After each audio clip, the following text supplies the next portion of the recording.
Hello everyone, I'm Sven Ronning, and this is the channel Violin Axioms, where we break violin technique down into bite-sized axioms to understand them better and to do them more easily.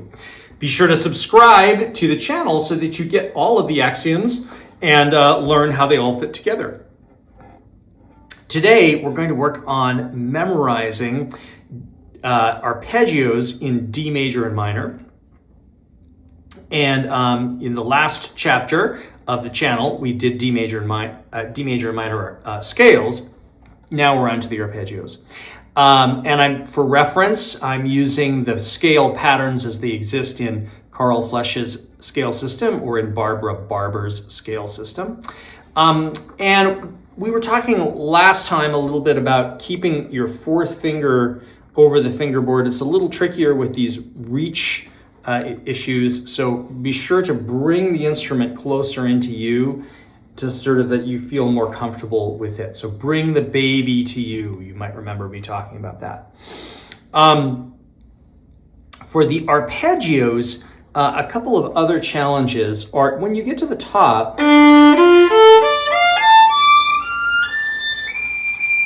it's often difficult for people to reach this top note without being flat.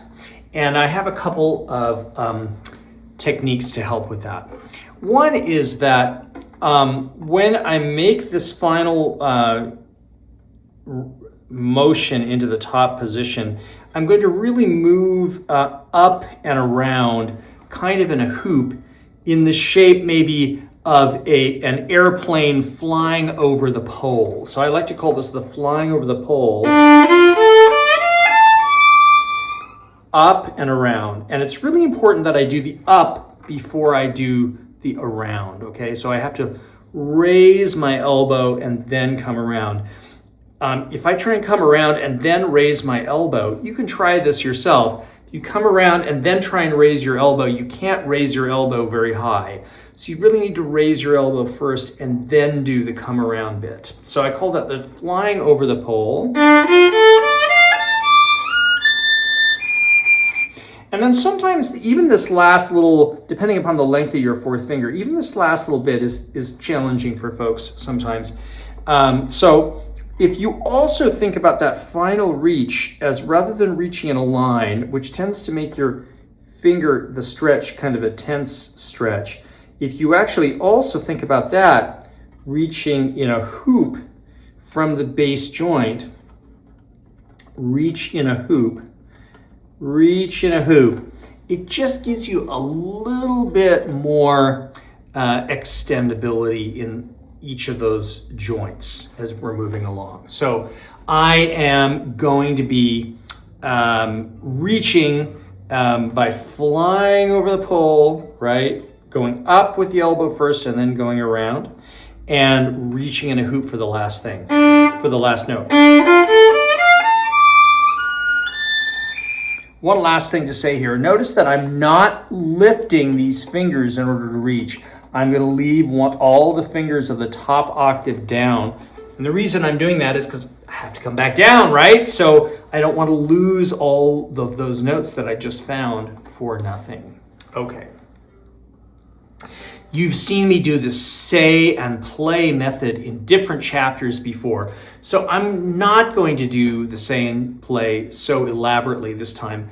All that is to say, for those of you who are not yet subscribed to the channel and haven't seen the other chapters, the say and play is just practicing the concept of shifting without the instrument, saying the fingering until you understand it fluidly and have it practically memorized before you even start practicing on the instrument. Here I'm just going to narrate the fingerings for you, again using the patterns from the Carl Flesch scale system.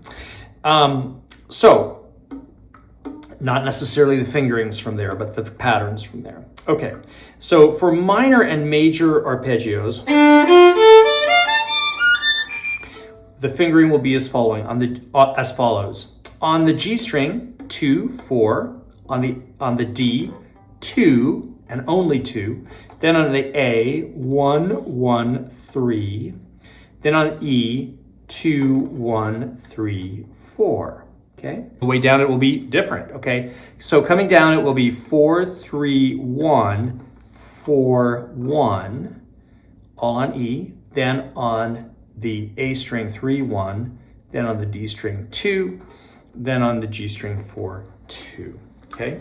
And I'm going to do this as we have been doing on the channel with a metronome. I've got it set to quarter is 80, and we're going to do dotted half notes, 1 dotted half note per bow, then 3 quarter notes per bow, then 3 triplet eighths per beat for a total of 9 per bow for minor arpeggio and major arpeggio, because the fingering is exactly the same. Here we go.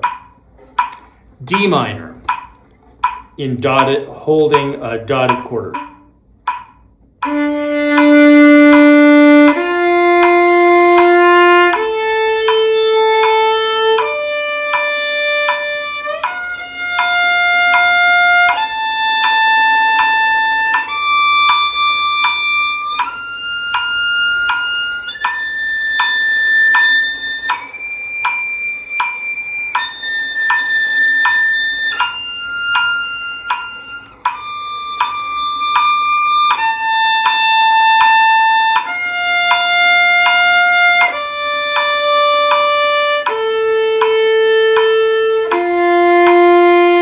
Now slurring 3. 1, 2, 3.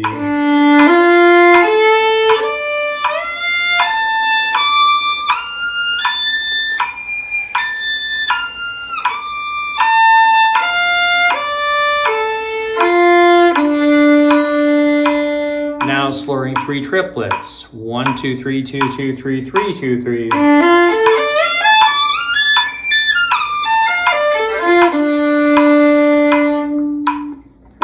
And now D major, exactly the same fingering, okay? Just a different note, D, F sharp A rather than D, F A. Here we go.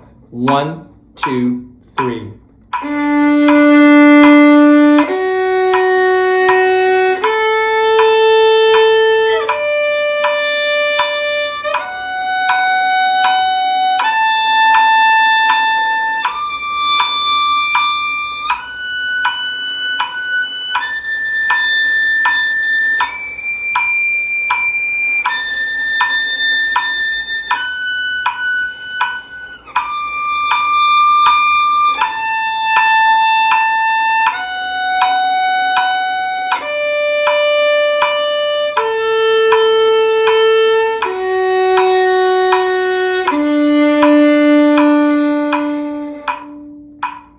Now 3 per note.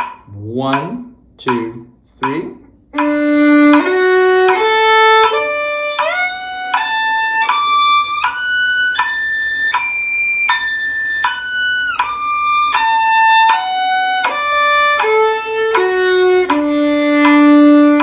And now 9.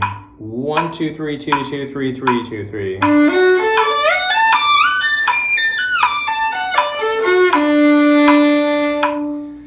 The next is the subdominant minor, otherwise known as B minor, starting on D. And the fingering is going to be as follows. G, 2, 4.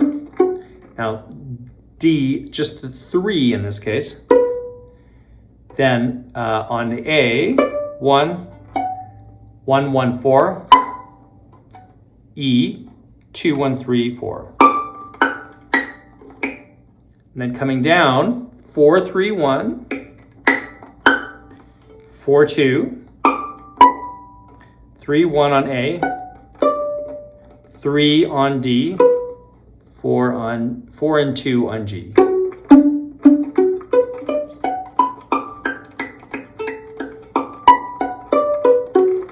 Okay, we're going to do this one with the same metronome marking and the same technique. Here we go. 1, 2, 3.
now onto the subdominant major and minor, which is to say a G arpeggio, G being the root, but starting on D, so D, G, B rather than G, B, D. Okay, and for this subdominant arpeggio, there's quite a bit of 1/3s involved, okay? So starting on G string, G is 2, now 1/3 on D, on A, 1/1/3, on E, 1/1/3 again. Okay, and then coming down, 4/3/1, 4/2. Now on the A string, 4/1. Now on the D string, 3/1, 2. Okay, and it's the same fingering for minor, so you would use it, substitute a B flat. So 2, 1, 3, 1, 1, 3, 1, 1, 3, 4, 3, 1, 4, 2, 4, 1, 3, 1, 2. Okay, here we go, using the same pattern of acceleration with the metronome. Quarter note is 80, dotted quarters, quarters, and then triplets.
Now I'm going to do the same with the G minor, starting from D. So G minor 6/4.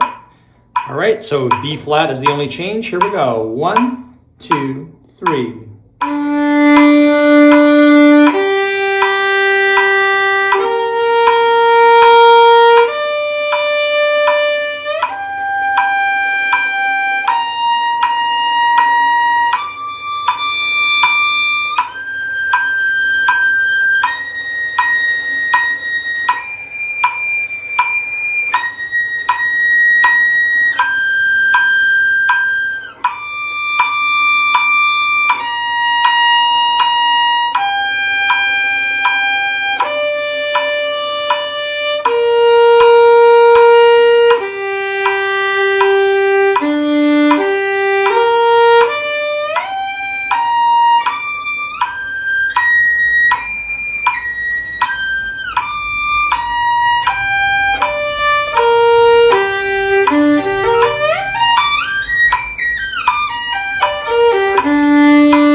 Okay, and finally is the dominant 7 and the 5/7 arpeggios. Okay, here are the fingering on G 2/4, on D 1/3, on A 1/3/2/4, on E 1/3/1/3/4, and the same going down. So this one is symmetrical, okay? 2/4 on G, 1/3 on D, 1/3/2/4 on A, 1/3/1/3/4 on E, 4/3/1/3/1, 4/2/3/1, 3/1 on D, 4/2 on G, okay? And again, practice it, say, and play for yourself, okay? The dominant 7 is the same, except instead of 1/3 on the D string, we're going to do 2/4.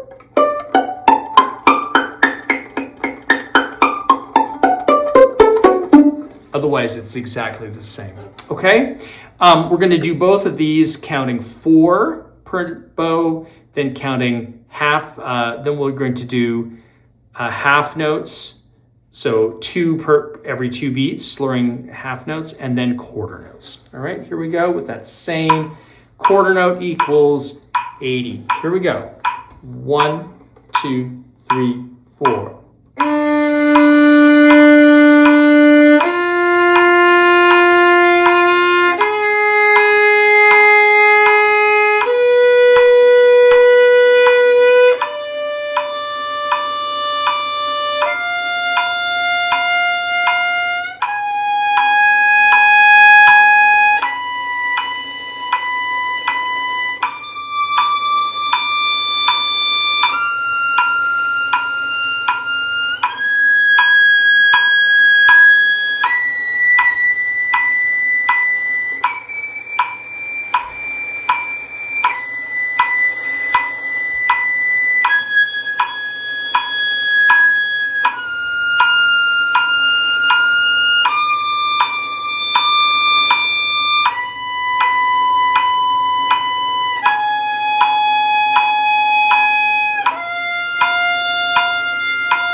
Now the same process with D7 arpeggio. 3, 4.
There's D arpeggios, and more arpeggios to come in upcoming chapters. And more tidbits as well. So see you in the next one. Bye.